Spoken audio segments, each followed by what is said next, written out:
This 3GB 1060 has worked long and hard as a workhorse editing videos in Premiere Pro, but also as a gaming video card. I finally managed to upgrade it to another old but much faster video card, a GTX 1080, but it's only fair that the GTX 1060 gets a proper send-off with a video of its own, showing what it can do in 4K. So for content creation reasons, I have upgraded my monitor to 4K, and over the last few months I've been gaming with the 3GB 1060 and 4K, and we're gonna check out a few games, old and new, that can be played in 4K even in older hardware. The processor here is plenty powerful. It's an 8-core Ryzen 1800X, and the editing PC has 16GB of RAM, which is quite enough for any game right now. So basically, the only bottleneck here is the 3GB GTX 1060. But fear not, although it can't play the latest games in 4K, let's see how far we can push it. The 3GB GeForce GTX 1060 was released a month after the 6GB version in August of 2016. Why would you buy a 3GB version? Well, retailing at $199, it was $50 cheaper than the 6GB version. At the time, the 6GB card was a great value at $249, but I can argue that the 3GB card is an even better value, considering that although both of these video cards can play almost any game in Full HD, neither will do very well in current games in 4K. Let's take a quick look at the specs of this video card. So it uses the GP106 chipset of the Pascal architecture, built on a 16nm process. The base clock of the GPU is 1506 MHz with a boost clock of 1709, and the 3GB of GDDR5 memory run at the effective speed of 2002 MHz with a 192-bit bus.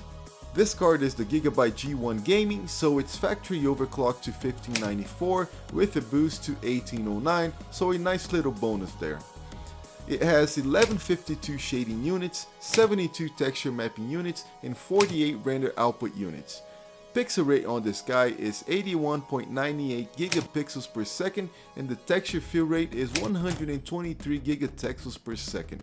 I hope these numbers mean something to you, because at this point the values are so high and the variables are so many that you really have to make an effort to try and make sense of all this.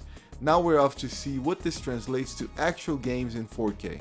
The legendary Half-Life 2 game that has inspired so many FPSs is one that runs absolutely fantastic in 4K with the 1060. Half-Life 2 is a game from 2004, and although it's 17 years old, I have no problem revisiting it. It's very fun. I just went through the canals with the jet boat again, and this part of the game is really fun, as is most of this game.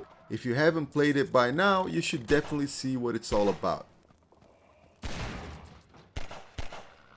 Skyrim is from 2011, and to me and many other people, it's one of the best RPG computer games released. Skyrim is made on Bethesda's creation engine, and it runs in 4K on the 3GB 1060 with no issues. It's surprising how smooth it runs and how good it looks.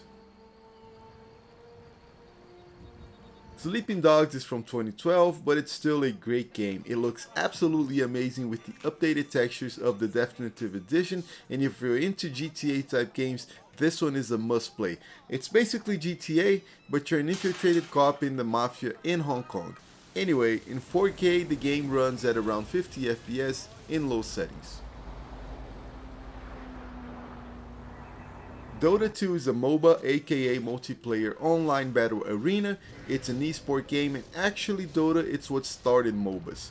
Dota 2 was released in 2013. It's a really competitive game, and I do enjoy spending some time in it with friends, and luckily this setup runs Dota 2 quite alright in 4K at a locked 60 FPS.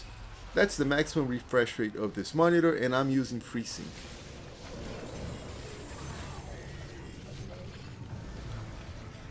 The Fallout series is all about exploring a post-apocalyptic world, surviving mutants, and in the case of Fallout 4, trying to locate your lost son. This game was released in 2015, and it uses the same engine Skyrim does. Being released a few years later, it's a bit more demanding than Skyrim.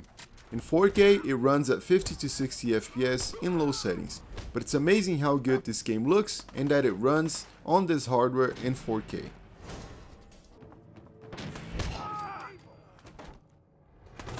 From 2016, we have Doom. This game revived the Doom franchise in a much more action-driven style of gameplay. It looks fantastic and feels great to play. As for performance, there's no other way around it. Resolution scaling is necessary to run Doom 2016 in 4K using the 3GB 1060. This is probably an issue with the amount of video memory. With resolution scaling set to 75%, the game is unplayable, while at 50% it shoots up to more than 70 FPS. That's probably where the 3GB of VRAM start to be enough to load all the textures. Doom is a highly optimized game and still looks pretty good using the scaling feature. At this point, everybody knows Fortnite. Fortnite is a battle royale game from 2017 that we can also run in well. With quality settings set to low and resolution set to 4K, the game runs at well over 100 FPS, which is great and quite enough to be competitive in esports titles like this one. Fortnite is a fairly easy game to run, so you may find many other graphical settings combinations that work well.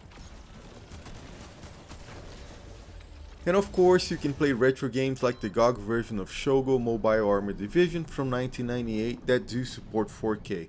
So if you have one of these older video cards and you use your PC to edit videos or photos and other work activities, and you're not a heavy gamer that needs to play the latest titles, sure, upgrade your monitor to 4K. Have fun with what's available and enjoy the high pixel density. Besides, this video card plays 99% of all games released today in 1080p. A couple of games like Cyberpunk and Assassin's Creed Valhalla might require a bit of scaling down, but not most. So that was it for this video, and if you're interested in another cheap video card solution, take a look at this video about the GTX 960.